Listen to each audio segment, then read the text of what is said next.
हरे कृष्णा। राधे राधे। सभी भक्तों को सादर प्रणाम। भक्तों, आज वैशाख मास महात्म्य की पद्म पुराण के अनुसार 5वें अध्याय की कथा सुनाने जा रही हूँ।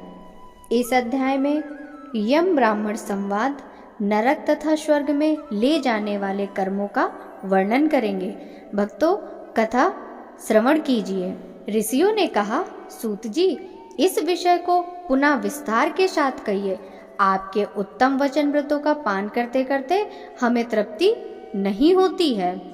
सूत जी बोले, महर्षियों, इस विषय में एक प्राचीन इतिहास कहा करते हैं, जिसमें एक ब्राह्मण और महात्मा धर्मराज के संवाद का वर्णन है। ब्राह्मण ने पूछा, धर्मराज, धर्म और अधर्म के निर्णय में आप सबके लिए प्रमाण स्वरूप हैं, अतः बताइए, मनुष्य किस कर्म से नरक में पड़ते हैं तथा किस कर के अनुष्ठान से वे स्वर्ग में जाते हैं? कृपा करके इन सब बातों का वर्णन कीजिए। यमराज जी बोले, ब्राह्मण, जो मनुष्य मन, वाणी तथा क्रिया द्वारा धर्म से विमुख और श्री विष्णु भक्ति से रहित है, जो ब्रह्मा, शिव तथा विष्णु को भेद बुद्धि से देखते हैं, जिनके हृदय में विष्णु विद्या से विरक्ति है तथा दूसरों के खेत, जीविका, घर, प्रीति तथा आशा का उच्छेद करते हैं, वे नरकों में जाते हैं। जो मूर्ख जीविका का कष्ट भोगने वाले ब्राह्मणों को भोजन की इच्छा से दरवाजे पर आते देख उनकी परीक्षा करने लगता है, उन्हें तुरंत भोजन नहीं देता, उसे नरक का अतिथि समझना चाहिए। जो मूढ़, अनाथ, वैष्णव, दीन, रोगातुर तथा वृद्ध मनुष्य पर दया नहीं करता तथा जो पहले कोई नियम लेकर पीछे अजितेंद्रियता के कारण उसे छोड़ देता है, वह निश्चय ही नरक का पात्र होता है। जो सब पापों को हरने वाले दिव्य स्वरूप, व्यापक, विजयी, सनातन, अजन्मा, चतुर्भुज, अच्युत, विष्णु रूप दिव्य पुरुष श्री नारायण देव का पूजन, ध्यान और स्मरण करते हैं, वे श्री हरि के परम धाम को प्राप्त होते हैं। यह सनातन श्रुति है। भगवान दामोदर के गुणों का कीर्तन ही मंगलमय है, ईंधन का उपार्जन है तथा वही इस जीविका का फल है। अमित तेजस्वी देवादिदेव श्री विष्णु जी के कीर्तन से सब पाप उसी प्रकार नष्ट हो जाते हैं, जैसे दिन निकलने पर अंधकार। जो प्रतिदिन श्रद्धा पूर्वक भगवान श्री विष्णु की यशोगाथा का गान करते हैं और सदा स्वार्थ में लगे रहते हैं, वे मनुष्य स्वर्गगामी होते हैं। विप्रवर, भगवान वासुदेव के नाम जपने में लगे हुए मनुष्य पहले की तरह पापी हो तो भी भयानक यमदूत उनके पास नहीं फटकने पाते। द्विजश्रेष्ठ, हरि कीर्तन को छोड़कर दूसरा कोई ऐसा साधन मैंने नहीं देखा जो जीव के संपूर्ण पापों का नाश करने वाला प्रायश्चित हो। जो मांगने पर प्रसन्न होते हैं और देकर प्रिय वचन बोलते हैं तथा जिन्होंने दान के फल का परित्याग कर दिया है, वे मनुष्य स्वर्ग में जाते हैं। जो दिन में सोना छोड़ देते हैं, सब कुछ सहन करते हैं, पर्व के अवसर पर लोगों को आश्रय देते हैं, अपने से द्वेष रखने वाले भी प्रति कभी द्वेषवश अहित कारक वचन मुंह से नहीं निकालते, अपितु सबके गुणों का बखान ही करते हैं, वे मनुष्य स्वर्ग में जाते हैं। जो पराई स्त्रियों की ओर से उदासीन होते हैं और सत्व गुण में स्थित होकर मन, वाणी तथा क्रिया द्वारा कभी उनमें रमण नहीं करते, वे मनुष्य स्वर्गगामी होते हैं। जिस किसी कुल में उत्पन्न होकर भी जो व्यक्ति दयालु, यशस्वी, उपकारी और सदाचारी होते हैं, वे मनुष्य स्वर्ग में जाते हैं। जो व्रत को क्रोध से, लक्ष्मी जी को ढा से, विद्या को मान से और अपमान से, आत्मा को प्रमाद से, बुद्धि को लोभ से, मन को काम से तथा धर्म को कुसंग से बचाए रखते हैं, वे मनुष्य स्वर्गगामी होते हैं। विप्र, जो शुक्ल और कृष्ण पक्ष की भी एकादशी को विधि पूर्वक उपवास करते हैं, वे मानव स्वर्ग में जाते हैं। समस्त बालकों का पालन करने के लिए जैसे माता बनाई गई तथा रोगियों की रक्षा के लिए औषध की रचना हुई, उसी प्रकार संपूर्ण लोगों की रक्षा के लिए निमित्त एकादशी तिथि का निर्माण हुआ। एकादशी के व्रत के समान पाप से रक्षा करने वाला कोई दूसरा साधन नहीं है, अतः एकादशी को विधि पूर्वक उपवास करने से मनुष्य स्वर्ग लोक में जाते हैं। अखिल विश्व के नायक भगवान श्री नारायण में जिनकी भक्ति है, वे सत्य से हीन, रजोगुण से युक्त होने पर भी अनंत पुण्यशाली हैं तथा अंत में वे वैकुंठ धाम में पधारते हैं। जो वेतसी, यमुना, सीता तथा पुण्य सलीला गोदावरी का सेवन और सदाचार का पालन करते हैं, जिनकी स्नान और दान में सदा प्रवृत्ति है, वे मनुष्य कभी नरक के मार्ग का दर्शन नहीं करते।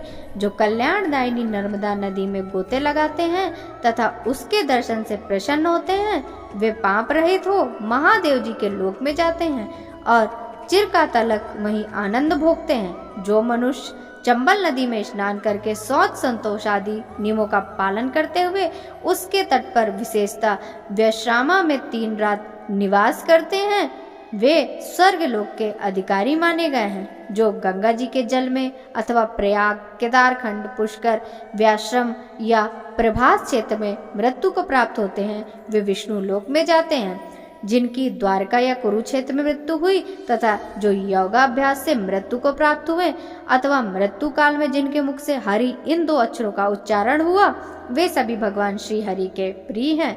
विप्र, जो द्वारिकापुरी में 3 रात भी ठहर जाता है, वह अपनी 11 इंद्रियों द्वारा किए हुए सारे पापों को नष्ट करके स्वर्ग में जाता है।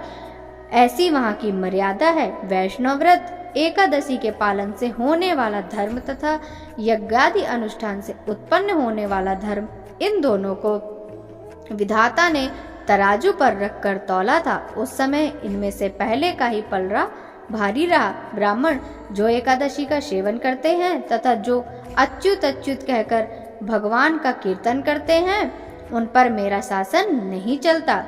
मैं तो स्वयं ही उनसे बहुत डरता हूँ। जो मनुष्य प्रत्येक मास में 1 दिन अमावस्या को श्राद्ध के नियम का पालन करते हैं और ऐसा करने के कारण जिन पितर सदा तृप्त रहते हैं, वे धन्य हैं, वे स्वर्गगामी होते हैं। भोजन तैयार होने पर आदर पूर्वक उसे दूसरों को परोसते हैं और भोजन देते हैं। देते समय चेहरे के रंग में परिवर्तन नहीं होता। विशिष्ट पुरुष स्वर्ग लोक में जाते हैं। जो मृत्यु लोक के भीतर भगवान श्री नर नारायण के आवास स्थान बद्रिका आश्रम में नंदा सरस्वती के तट पर 3 रात निवास करते हैं, वे धन्यवाद के पात्र भगवान श्री विष्णु के प्रिय हैं। ब्राह्मण जो भगवान पुरुषोत्तम के समीप जगन्नाथपुरी में 6 मास तक निवास कर चुके हैं, वे अच्युत स्वरूप और दर्शन मात्र से समस्त पापों को हर लेने वाले हैं। जो अनेक जन्मों में उपार्जित पुण्य के प्रभाव से काशीपुर में जाकर मणिकर्णिका के जल में गोते लगाते और श्री विश्वनाथ जी के चरणों में मस्तक झुकाते हैं, वे भी इस लोक में आने पर मेरे वंदनीय होते हैं। जो श्री हरि की पूजा करके पृथ्वी पर कुश और तिल बिछाकर चारों ओर तिल बिखेरते हुए लोहा तथा दूध देने वाली गौदान करके विधि पूर्वक मृत्यु को प्राप्त होते हैं, वे मनुष्य भी स्वर्ग में जाते हैं। जो पुत्रों को उत्पन्न करके उन्हें माता पितामहों के पद पर बिठाकर ममता और अहंकार से रहित होकर मरते हैं, वे भी स्वर्ग लोक के अधिकारी होते हैं। जो चोरी डकैती से दूर रहकर सदा अपने ही धन से संतुष्ट रहते हैं अथवा अपने ही भाग्य पर निर्भर रहकर जीविका चलाते हैं, वे मनुष्य स्वर्गगामी होते हैं। जो स्वागत करते हुए शुद्ध पीड़ा रहित मधुर तथा पाप रहित वाणी का प्रयोग करते हैं, वे लोग स्वर्ग में जाते हैं।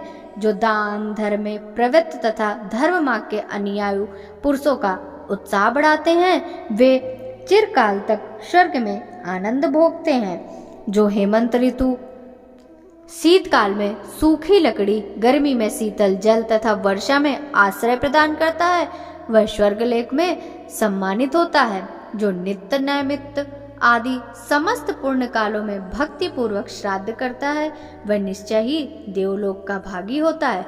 दरिद्र का दान, सामर्थ्यशाली की क्षमा, नौजवानों की तपस्या, ज्ञानियों का मौन, सुख भोगने के योग्य पुरुषों की सुस्वेच्छा निवृत्ति तथा संपूर्ण प्राणियों पर दया, ये सद्गुण स्वर्ग लोक में ले जाते हैं।